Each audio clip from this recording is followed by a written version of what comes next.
The escape pod screamed through Earth's atmosphere, its hull glowing red-hot as friction tore at the metal plating. Inside, Commander Jake Morrison gripped the control panel with bleeding hands. His three-fingered alien companion slumped unconscious in the seat beside him. The pod's warning systems blared in a language Jake had learned only 6 months ago, when his life had been normal, when Earth had been his only concern.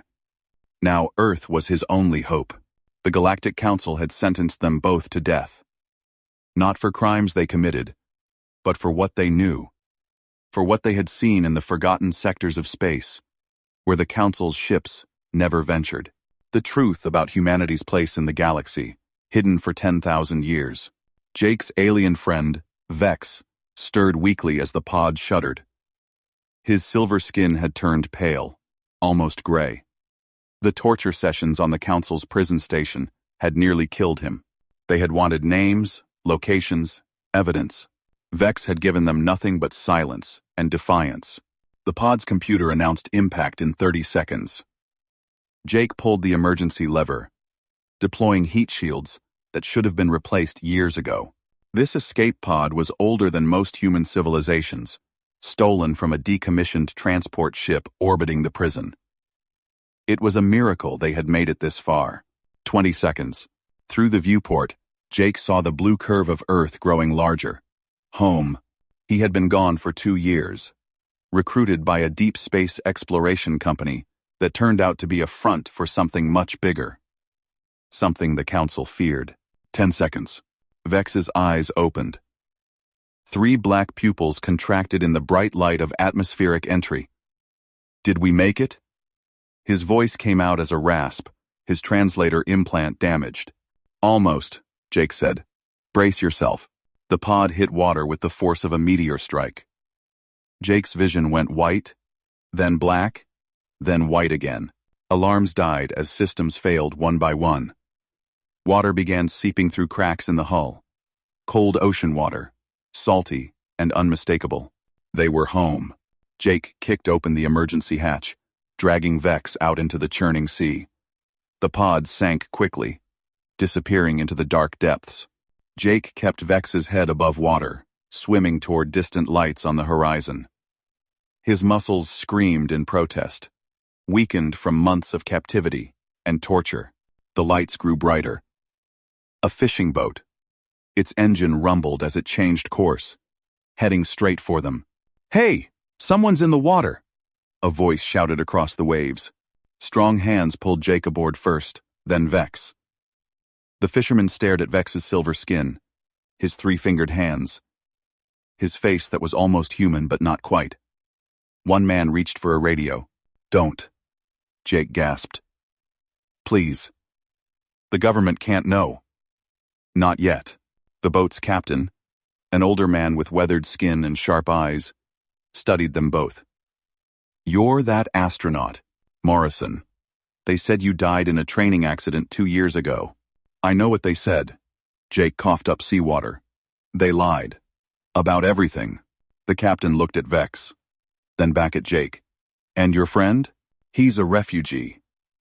The galaxy wants him dead because he helped me learn the truth about humanity. About why we were never contacted by alien civilizations. About why we've been isolated."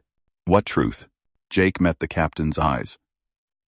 "That humans are dangerous. More dangerous than any species the Council has ever encountered.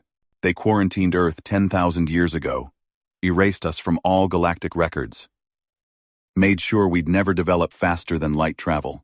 They're terrified of what we'd become if we ever reached the stars." The captain was silent for a long moment. Then he nodded. "My name's Carl Briggs, and if what you're saying is true, we've got a lot of work to do."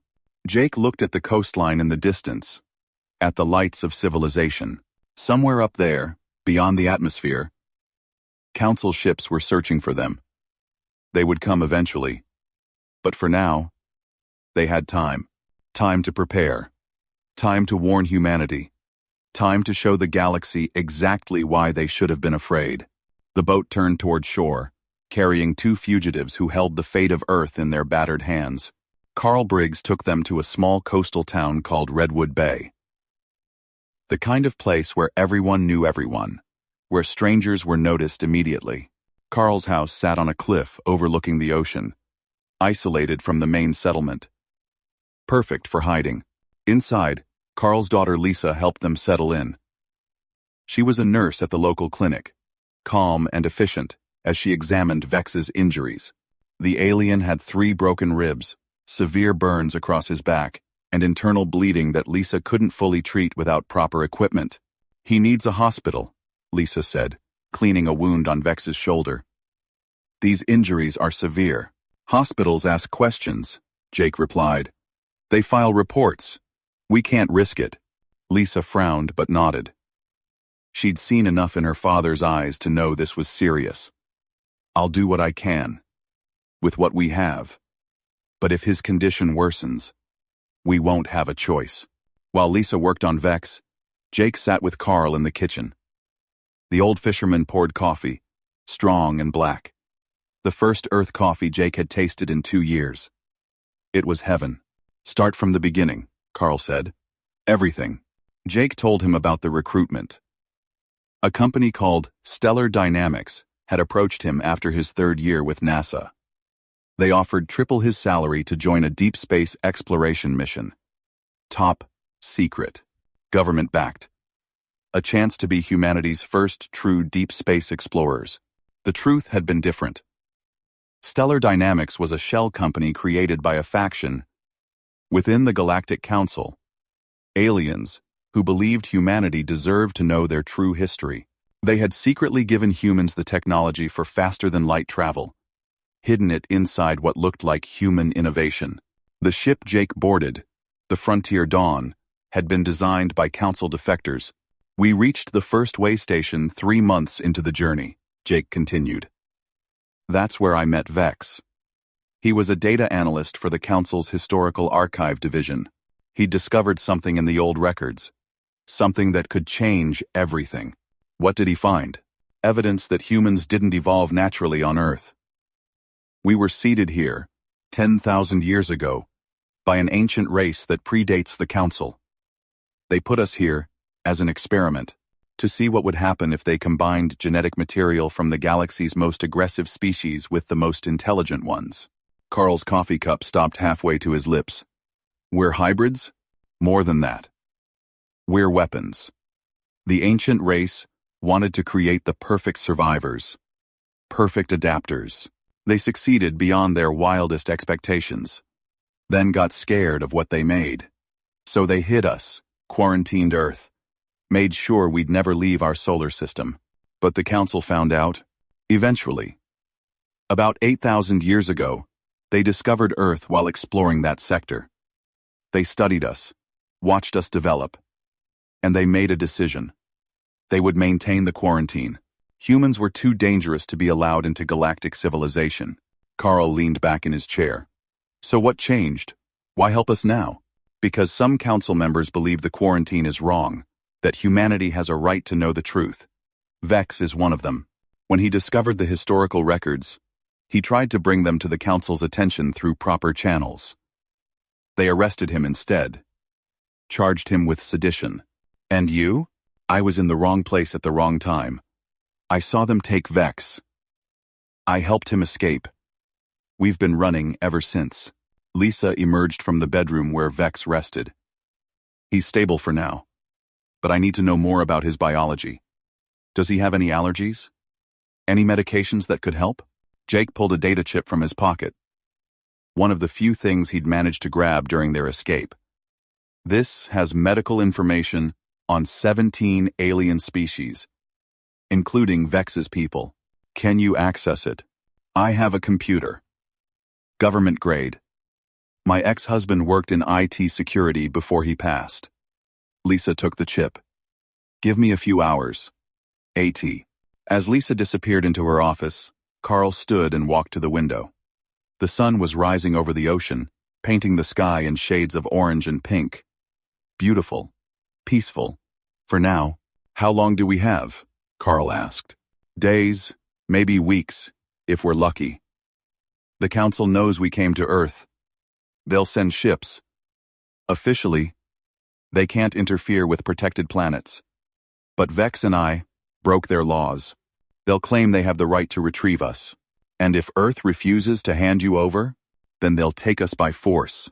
Show of power. Demonstration that their laws apply everywhere, even to isolated planets. Carl turned from the window. You're asking me to help start a war. I'm asking you to help prepare for one that's already coming. The Council can't allow what we know to spread. If humanity learns the truth, if we develop our own FTL technology without their supervision, we become an uncontrollable variable. They'll do anything to prevent that, including destroying Earth? Jake hesitated. I don't know. Vex says there are protocols, rules about dealing with protected planets. But we're in uncharted territory here. No one's ever broken quarantine like this before. Carl was silent for a long moment. Then he pulled out his phone. I know people. Military contacts from my Navy days.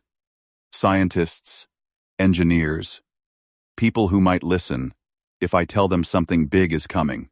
Be careful who you trust. The Council has agents on Earth. Not many, but enough to monitor for exactly this kind of situation.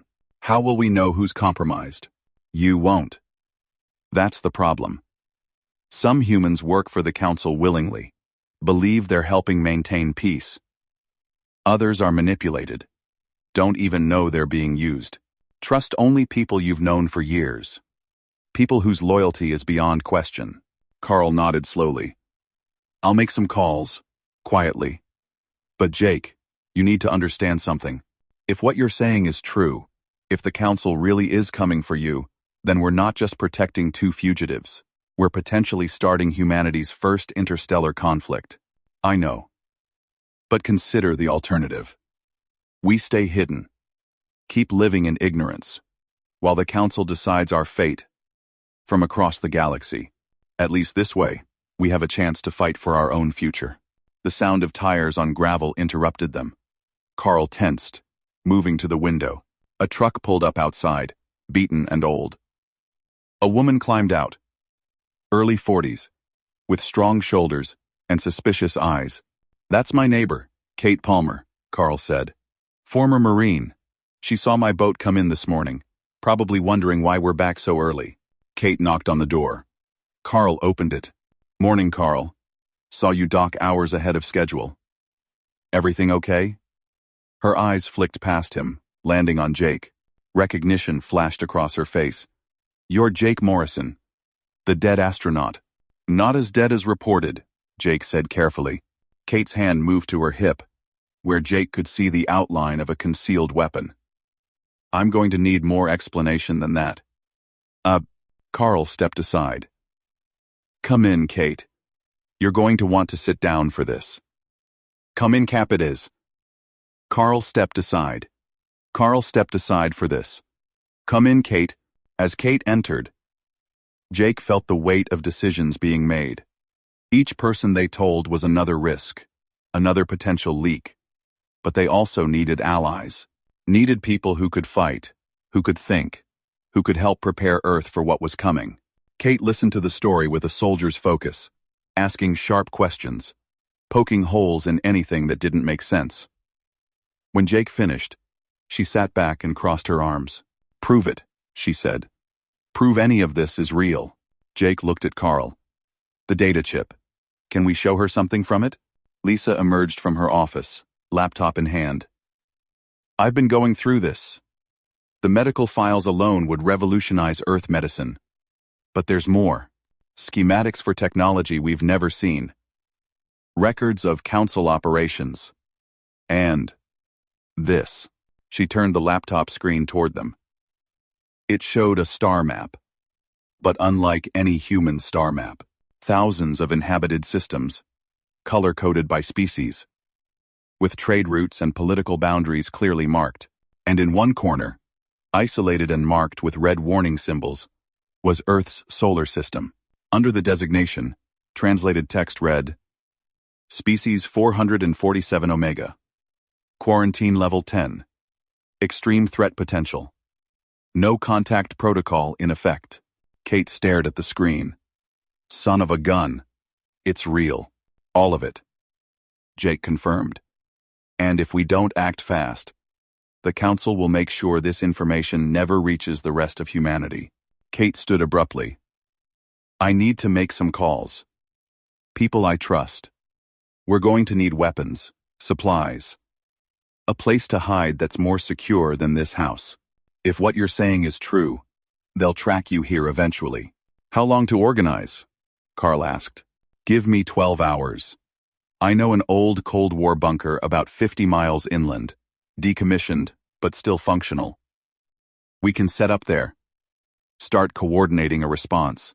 As Kate left, Jake felt a mixture of hope and fear. They were building a network, gathering allies, but every hour they spent on Earth increased the risk of discovery. The Council's ships could arrive at any moment. Vex appeared in the bedroom doorway, leaning heavily against the frame. His color had improved slightly, but he still looked weak. Jake, we need to talk about what happens when they arrive. I know. You should rest. No time for rest. There's something I didn't tell you. Something I discovered in the archives that the Council would kill to keep secret. Jake felt ice in his stomach. What is it? Vex moved to the table, Lisa supporting his weight.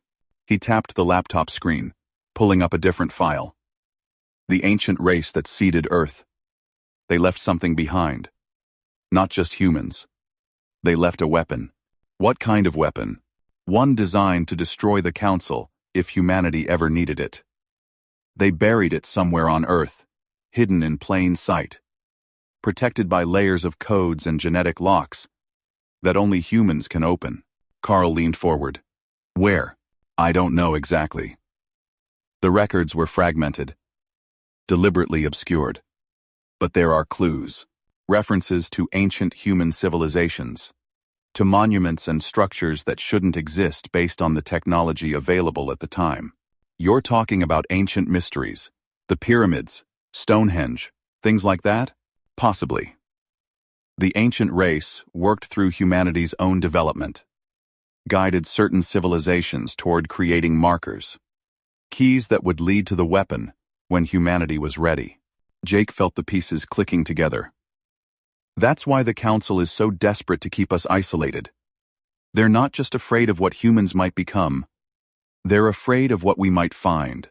Exactly. And now that you've escaped, now that this information could spread, they have to act. They'll come in force, not just to capture us, but to ensure Earth remains locked down permanently. Lisa's phone buzzed. She checked it, her face paling. Carl, turn on the news. Carl grabbed a remote, flipping on the television mounted on the wall. Every channel showed the same thing: breaking news banners, emergency broadcasts, and in the sky above major cities around the world, ships, massive, gleaming vessels that defied human understanding. They hung in the atmosphere like dark omens, their surfaces reflecting sunlight in impossible ways. 12 ships total, positioned above the world's major population centers. The news anchor's voice trembled. We're receiving reports of unidentified craft appearing in Earth's atmosphere. Approximately 15 minutes ago. Military forces are on high alert. The president is expected to make a statement within the hour. Scientists are unable to explain the origin or purpose of these vessels. But Jake knew exactly what they were: Council enforcement ships. And they weren't here to make friends. A new image appeared on the screen. Text, written in perfect English, projected across the sky above Washington, D.C. The Galactic Council demands the immediate surrender of fugitives Jake Morrison and Vex Carthon. These criminals have violated interstellar law and must face justice. Earth has 24 hours to comply. Resistance will result in consequences. The room fell silent except for the drone of the television. Kate's phone rang. Then Carl's. Then Lisa's. The world was waking up to a new reality, and humanity had less than a day to decide its response. Jake looked at Vex. They're moving faster than we expected. They're afraid, Vex replied. Afraid of what we might reveal. Afraid humanity might actually fight back. Carl muted the television. So, what do we do?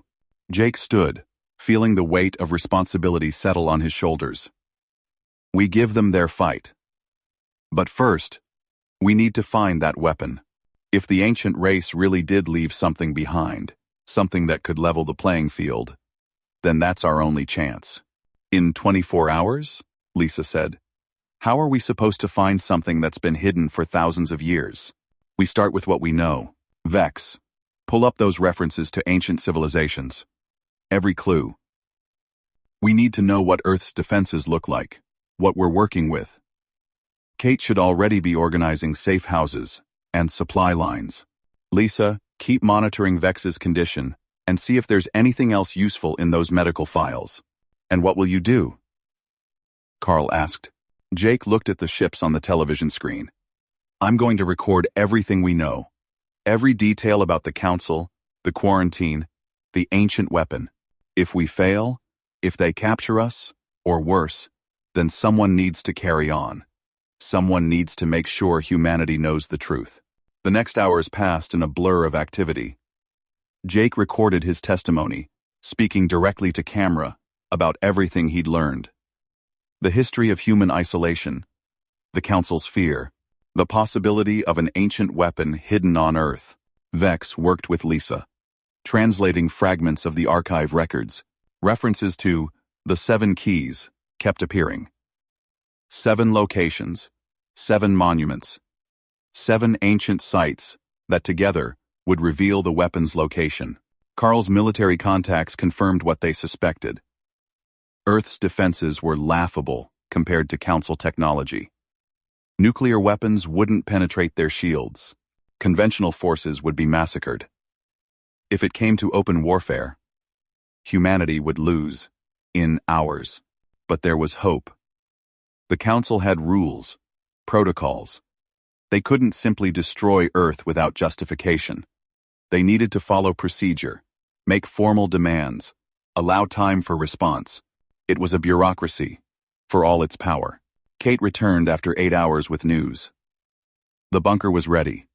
She'd gathered 20 former military personnel, all people she trusted with her life. They had weapons, supplies, and most importantly, determination. When she'd told them Earth was facing an alien threat, they'd responded exactly as she'd hoped, with courage and readiness. As night fell, they prepared to move. The television showed worldwide panic. Some governments called for calm. Others mobilized their military forces in a futile show of strength. Religious leaders declared it the end times. Scientists scrambled for explanations that made sense. And through it all, the Council ships waited. Patient. Threatening. A deadline, counting down. Jake and Vex loaded into Kate's truck, hidden under tarps in the back. Lisa and Carl followed in a separate vehicle. They took back roads, avoiding major highways where military and police presence had increased dramatically. 2 hours into the journey, Vex's translator implant crackled to life. Don't respond. Too late. It's automatic. They're speaking. A voice filled the truck, transmitted through Vex's implant and amplified by the truck's radio somehow. Deep. Authoritative. Definitely not human. Vex Carthon. This is Enforcer Prime Calax. I'm giving you one chance. Surrender Morrison and return to Council custody. You'll face trial, but your cooperation will be noted favorably. Continue this path, and you condemn not only yourself, but potentially this entire world. Vex's voice was steady. I won't betray him, Calax. And I won't help you maintain this unjust quarantine. Unjust? We protected Earth from itself, from species that would have exploited or destroyed them. We gave humanity time to develop in peace. You gave humanity a prison, and now they deserve to know why. There was a pause. The weapon you seek doesn't exist, Vex. It's a myth, a story created by fringe council members to recruit dissidents. Don't waste what little time you have left chasing fantasies. Then why are you here in such force? Why 12 ships for 2 fugitives? Another pause. Longer this time. Because you've made a mistake that cannot be undone. Because Earth's isolation must be maintained at all costs. Because if humanity learns what you know, if they develop their ambitions beyond this planet, they will bring chaos to a galaxy that has known relative peace for millennia. Jake grabbed the radio. This is Morrison. You want to talk about chaos? You've been watching us for thousands of years. You've seen our wars, our violence, our capacity for destruction. But you've also seen our art, our compassion, our ability to grow and change. You don't get to decide our fate based on fear. Human arrogance. Exactly what we feared. You've been isolated for 10,000 years, and still, you think you understand the complexities of galactic civilization. Then teach us. Share your knowledge. Help us become better, instead of locking us away. Impossible. The quarantine stands. You have 18 hours remaining. Surrender, or face the consequences. The signal cut off. The truck fell into silence.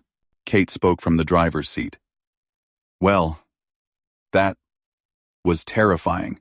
Nothing like being threatened by an alien overlord to really set the mood. Despite everything, Jake felt a smile crack his face. Thanks for the perspective, Kate. Always happy to help. Now, are we really looking for some ancient superweapon? Or is that actually crazy? Vex answered. It's real. I saw the evidence in the archives. The ancient race left multiple failsafes, ways for humanity to defend itself, if the Council ever became oppressive. They didn't create humans to be eternal prisoners. So, where do we start looking? The 7 keys. I've identified 3 possible locations. The Great Pyramid of Giza, Stonehenge, and Angkor Wat. All structures that show evidence of knowledge beyond their time period. All aligned to astronomical phenomena in ways that suggest outside influence. Carl's voice came through the radio. We can't exactly walk into those sites and start digging around. They're protected, monitored, and with the current situation, security will be even tighter. Then we need to think differently, Jake said. The ancient race would have known. Humans would develop security, protection. The keys wouldn't be in obvious places. They'd be hidden in the structures themselves. In the mathematics, the proportions, the astronomical alignments. Lisa's voice joined in. What if the keys aren't physical? What if they're information? Codes embedded in the structures that only someone looking for them would notice. Vex made an excited sound. Yes. That's it. The structures themselves are messages. Mathematical riddles. If we can solve them, they'll point to the weapon's location. How long will that take? Kate asked. With the data I have and modern computing power? Hours. Maybe less, if the codes are as elegant as I think they are. Jake felt hope rising. Then that's what we do. Get to the bunker. Set up computers and start working. We solve the riddle before the deadline, and suddenly we have leverage. The bunker was exactly as Kate described. Old, but functional. 20 people waited inside. Former soldiers who'd answered Kate's call without hesitation. They'd brought weapons, supplies, and most importantly, secure communication equipment and computers. Vex immediately got to work with Lisa and 2 former intelligence analysts. They pulled up satellite imagery of the ancient sites, compared measurements, analyzed astronomical alignments. The mathematical patterns were there, hidden in plain sight for thousands of years. Meanwhile, Jake worked with Kate and Carl to coordinate with other groups. Word was spreading quietly through military and government channels. Not everyone was willing to hand over fugitives to alien overlords. Resistance networks were forming, preparing for whatever came next. The president's official statement came at midnight. A carefully worded response that neither agreed to surrender Jake and Vex, nor outright refused. A diplomatic stalling tactic. Buying time, while figuring out what to do. The council responded with a demonstration. One of their ships, hovering above Beijing, fired a single beam into the ocean. The resulting explosion was visible from space. a mushroom cloud that dwarfed any nuclear weapon. The message was clear, but humans had faced extinction threats before, had stared down nuclear annihilation. The response wasn't fear. It was defiance. Military forces worldwide went to full alert, not because they thought they could win, but because sometimes you fight anyway. In the bunker, Vex made a breakthrough. I have it. The first key. The Great Pyramid's dimensions. When converted to specific mathematical constants, create coordinates, not on Earth's surface, but in orbit. Orbit? Jake leaned over the screen. The weapon is in space? The weapon is in space. No, but the coordinates point to where something was. And more importantly, to when. A specific date and time when Earth, the Moon, and Mars aligned in a particular configuration. That alignment happens once every 2,300 years. The next occurrence is in 3 days. 1. Carl frowned. So, we need to wait 3 days? Or we need to understand what the alignment reveals? It's not about timing. It's about perspective. When the three bodies align, they create a line, a direction pointing to something in the solar system. One of the analysts, a woman named Beth Carter, pulled up a star chart. If we project that line out from Earth during the alignment, it passes through the asteroid belt, specifically through a region that's been flagged as off-limits by Earth's space agencies. Off-limits? Jake asked. Yeah. Designated as a navigation hazard. Too many rogue asteroids making it dangerous for spacecraft. But that designation was put in place 30 years ago, right after we sent our first deep space probes. Jake and Vex exchanged looks. The Council, Vex said. They've been monitoring Earth's space exploration, making sure we didn't accidentally stumble onto the weapon. So it's in the asteroid belt, Kate said. How do we get there? Last I checked, we don't have a lot of spaceships available on short notice. We don't need to go there, Vex replied. We need to prove it exists. If we can show the Council that we know where the weapon is, that we could potentially access it, then their leverage disappears. They can't threaten us without risking we'll activate whatever the ancient race left behind. That's a dangerous bluff, Carl said. What if they call it? Then we find out if the weapon is as powerful as the archives suggest. Jake looked at the countdown timer someone had set up on the wall. 12 hours remaining. We need more than theories. We need proof. Something concrete that shows the Council we're serious. Beth worked her keyboard furiously. I might have something. There's a classified military satellite, one of the deep space observation units. It's positioned where it could image that asteroid belt region. If I can hack into its systems, redirect it, we might be able to get actual photographs of whatever's out there. How long? Jake asked. Give me 4 hours, maybe 6. You have 3. After that, we need to make our move. The next hours were tense. Beth worked on the satellite hack, while Vex and Lisa continued decoding the other keys, finding more proof, more evidence of the ancient weapon's existence. The rest of the group prepared for various scenarios, from evacuation to armed resistance. Jake tried to sleep but couldn't. His mind raced with possibilities, with fears, with hopes. He'd come back to Earth, expecting to hide, to quietly spread the truth and let others handle the response. Instead, he was in a bunker, preparing to face down an interstellar council with nothing but determination and the vague promise of an ancient weapon. Beth's excited shout broke through his thoughts. I'm in. Redirecting the satellite now. Imaging will take 90 minutes. 90 minutes. Jake checked the countdown. 8 hours remaining. Still time. The satellite's images came through in high resolution. The asteroid belt region looked normal at first. Chunks of rock floating in the void. But Beth enhanced the image, filtering for specific wavelengths, and something appeared. A structure.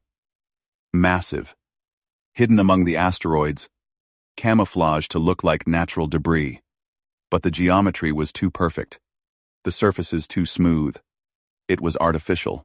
There. Vex breathed. The weapon. It's been there all along. Kate stared at the screen. That thing is huge. Bigger than any station humans have built. Because it wasn't built by humans. The ancient race had technology that made the Council's ships look primitive. This is their legacy. Their insurance policy. Jake felt electricity in the air. We have proof. Now we need to use it. Beth, can you broadcast this image? Make it public? I can, but once I do, there's no taking it back. The world will know. The Council will know we know. Do it. Send it everywhere. News networks, social media, government channels. Make sure everyone sees what's been hidden in our own solar system. Beth's fingers flew across the keyboard. Within minutes, the image spread across the internet like wildfire. News networks picked it up immediately, experts scrambling to explain what they were seeing. Governments demanded answers. The Council's ships remained silent. Then Jake's phone rang. A number he didn't recognize. He answered, Mr. Morrison. This is General Patrick Hayes, Joint Chiefs of Staff. I'm seeing some very interesting images coming from your location. Images that suggest we've been lied to for a very long time. That's accurate, General. The President wants to speak with you. And she wants to know what you need to finish this. What humanity needs to stand against this council of yours? Jake felt hope surge. Time, General, and trust. Can you give us both? Son, you just showed us there's an alien superweapon in our own backyard. You've got all the time and trust you need. Now tell me how we use it. The final hours before the Council's deadline saw a transformation. What had started as a desperate escape became a coordinated global response. Military forces worldwide received orders to stand down from aggressive postures but remain alert. Scientists and engineers were pulled from their normal duties to study the satellite images, to analyze the structure in the asteroid belt. And Jake Morrison, former astronaut turned fugitive, found himself giving a live address to the United Nations General Assembly. He stood before the assembled representatives of Earth, aware that billions were watching. His words would shape humanity's future, for better or worse. Beside him stood Vex, no longer a prisoner but an ambassador for those in the Council who believed in change. Members of the Assembly, people of Earth. My name is Jake Morrison. For the past 2 years, I've been living a truth that was hidden from all of you. A truth about humanity's place in a much larger universe. Today, I'm here to share that truth, and to ask you to stand with me in deciding our own destiny. He told them everything. The quarantine, the ancient race, the Council's fears, the weapon waiting in the asteroid belt. The faces of the assembled delegates ranged from disbelief to anger to fear, but mostly, he saw determination. When he finished, the Secretary General spoke. Mr. Morrison, you're asking us to believe in a conspiracy that spans 10,000 years. You're asking us to trust that this council, which we've never encountered directly, poses a threat to our world. And you're asking us to bet everything on the existence of a weapon we've never studied or tested. That's a lot to ask. I know, sir. But in 1 hour, those ships hanging over our cities are going to demand an answer. Are we going to surrender our citizens to alien authority? Are we going to accept that someone else gets to decide humanity's fate? Or are we going to stand up and say that Earth belongs to humans, and we'll determine our own future? And if the Council retaliates, if they attack, Jake looked at Vex, who nodded. Then we activate the weapon. Not as an act of aggression, but as a defensive measure. The ancient race designed it to protect humanity from threats we couldn't handle alone. I'd say, a forced alien occupation qualifies. Murmurs filled the chamber. The Secretary General called for quiet.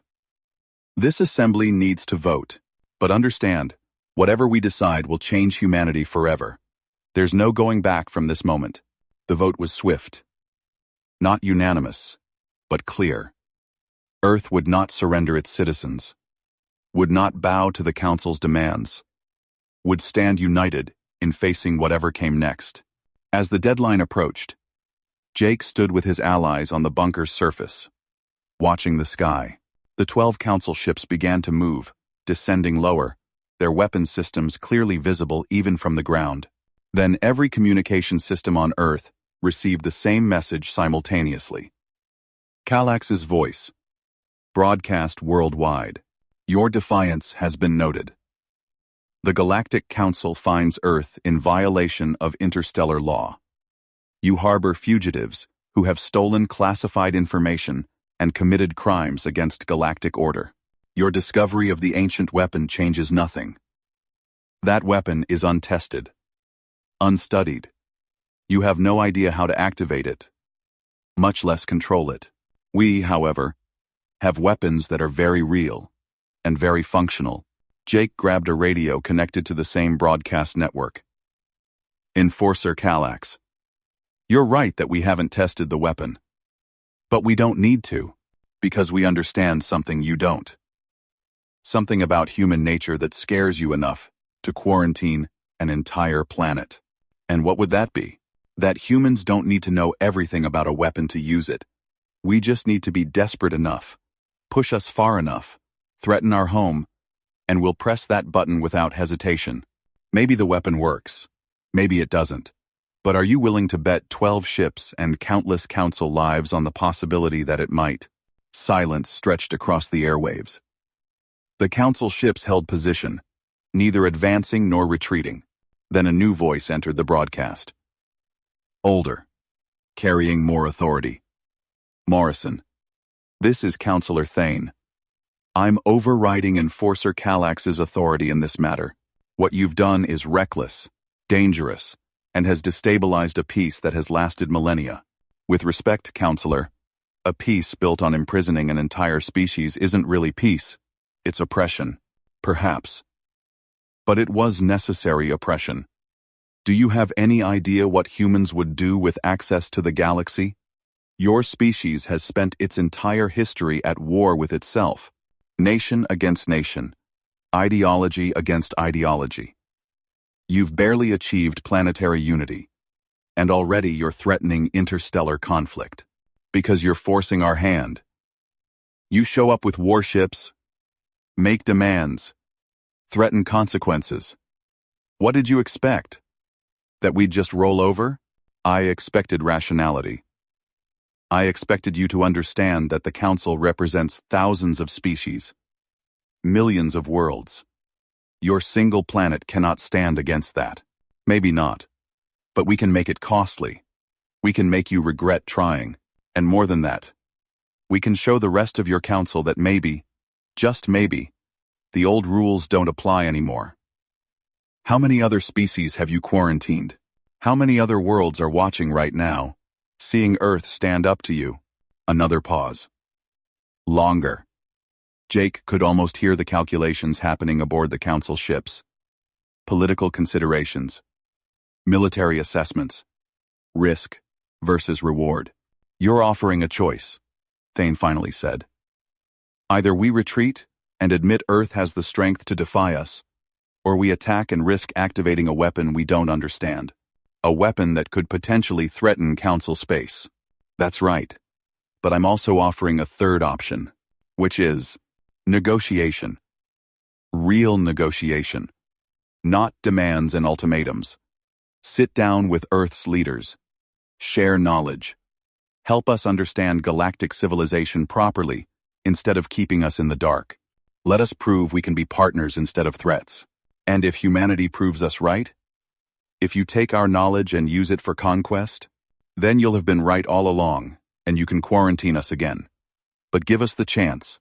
Show the galaxy that the Council believes in growth, in second chances, in the possibility of change. The silence that followed felt eternal. Jake watched the ships, waiting for weapons, fire, or retreat. Either would define humanity's future. Then, slowly, the ships began to rise. Not quickly. Not in defeat. but in a controlled withdrawal, back to higher orbit. Thane's voice returned. Earth will be given provisional contact status. Council observers will establish a presence in your solar system. You'll have access to basic galactic technology and information. But understand, Morrison, this isn't a victory. This is a test. Humanity is on probation. One mistake, one act of aggression, and the quarantine returns. Permanently. Understood. But you're wrong about one thing. What's that? This is a victory. Not over you, over fear, over isolation. Today, humanity joined the galactic community, and nothing will ever be the same. The broadcast ended. The ships continued their retreat, eventually disappearing beyond the orbit of the moon. But they didn't leave the solar system. True to Thane's word, they established a presence. Watching, waiting. In the bunker, chaos erupted. Cheers, tears, disbelief. They'd done it. They'd faced down an interstellar power and survived. More than survived. They'd won humanity's freedom. Or at least the beginning of it. Carl clapped Jake on the shoulder. So what now?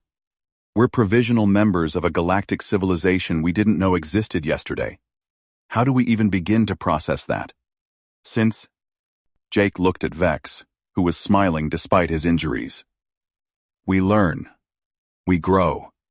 We prove to the Council and to ourselves that humans can handle the responsibility. It won't be easy. Never is, Kate said. But hey, at least now we know we're not alone in the universe. That's worth something. Lisa was already planning. We need cultural exchange programs, educational initiatives, ways to prepare people for contact with alien species. This is going to be a massive adjustment. And security, Kate added. The Council might be backing off, but we need to make sure Earth is protected. We need to study that weapon in the asteroid belt. Understand what we're dealing with. One step at a time, Jake said. Right now, we celebrate.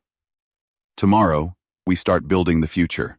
That night, as Earth's cities lit up with celebrations and fear in equal measure, Jake stood outside the bunker watching the stars. Somewhere up there, the Council watched back. A test, Thane had called it. Humanity's chance to prove itself. Vex joined him, moving more easily now that Lisa had worked her medical magic. You know this isn't over, right? The Council won't give up easily. They'll test humanity, push boundaries, look for reasons to reimpose the quarantine. I know. But we've got something they don't expect. What's that? Jake smiled. Us. Humanity has survived ice ages, plagues, wars, and near-extinction events. We've gone from caves to spacecraft in 10,000 years. And now we know we're not just survivors. We're the children of an ancient race that scared the galaxy.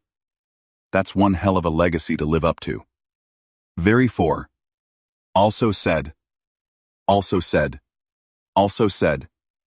Also said. Also said. Also said. Also said.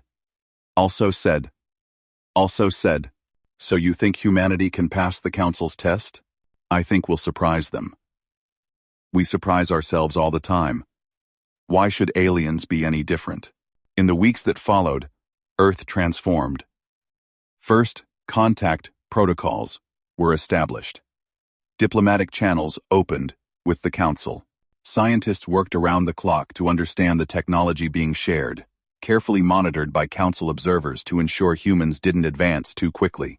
The ancient weapon in the asteroid belt became a joint research project, Council experts and human scientists working together to understand what the ancient race had left behind. Early reports suggested it was beyond anything the Council had ever encountered. A weapon, yes, but also a library. A vault of knowledge left behind by a civilization that had seen the Council's flaws and tried to create a balance.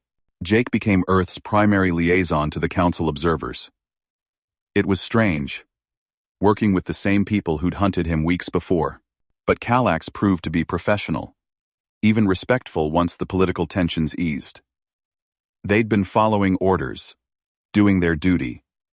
Jake could understand that. Vex stayed on Earth, granted asylum by unanimous UN vote. He worked with human scholars, helping translate the growing library of council information being shared. His people, the Carthoni, sent messages of support. It seemed Earth's defiance had inspired others. Questions were being raised in council chambers about other quarantined worlds. Other species kept isolated. Change was coming to the galaxy, whether the council liked it or not. And humanity was at the center of it. 6 months after first contact, Jake stood before the UN General Assembly again. This time, not as a fugitive, but as Ambassador Morrison, Earth's official representative to the Galactic Council, members of the Assembly. Today marks the end of Earth's provisional status. The Council has reviewed our progress, our commitment to peaceful cooperation, our efforts to integrate into galactic civilization. I'm pleased to announce that Earth has been granted full member status in the galactic community. Applause filled the chamber, but Jake raised his hand for quiet. This is a moment to celebrate. But it's also a moment to remember why we're here.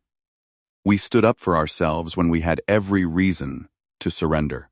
We proved that humanity, for all our flaws, deserves a seat at the table. But with that seat comes responsibility. We represent not just ourselves now, but every quarantined world, every isolated species that looks to Earth as an example. The Council quarantined us out of fear. Fear of what we might become.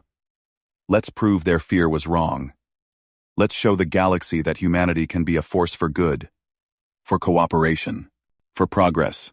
We've been exiled by the galaxy for 10,000 years, but we found sanctuary on Earth.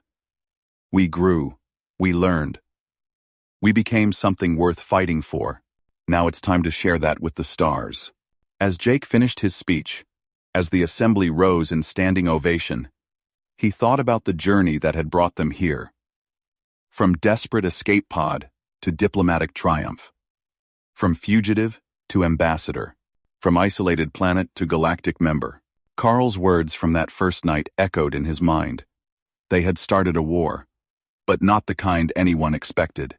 Not a war of weapons and destruction, but a war of ideas. A war against fear and isolation.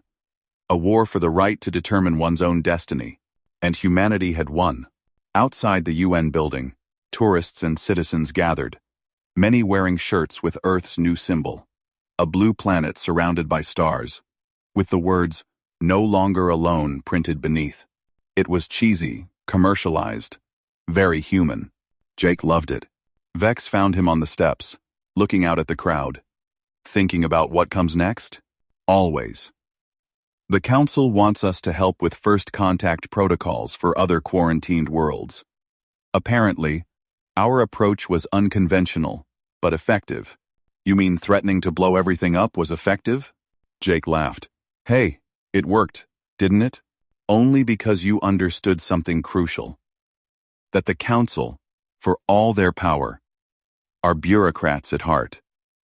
They follow rules, procedures, protocols. You made the cost of following their protocol too high, forced them to reconsider. So what does that make me? A revolutionary. You changed the galaxy without firing a shot. That's more impressive than any weapon. They watched the crowd together, human and alien side by side. A sight that would have been impossible a year ago. Now it was just another day on Earth. Kate approached, uniform crisp. She'd joined the new Earth Defense Force, one of the first humans trained in galactic military protocols. Ambassador Morrison. We've got a situation. Jake's heart skipped. What kind of situation? The good kind. Another quarantined world just made contact. They saw what Earth did, and they want to negotiate their own freedom. They're asking for our help. Jake looked at Vex, who was grinning. Well, Ambassador. Sounds like we've got work to do. Sounds like it. But first, let me grab some coffee. Proper Earth coffee. Because if I'm going to help free another planet, I'm doing it fully caffeinated. As they walked back into the UN building, Jake felt the weight of history on his shoulders. Not the burden of the past, but the responsibility of the future. Humanity had been given a second chance, a place in the stars. What they did with that chance would echo across the galaxy for generations. But for now, there was work to do. Planets to free, civilizations to help, a galaxy to change, one world at a time.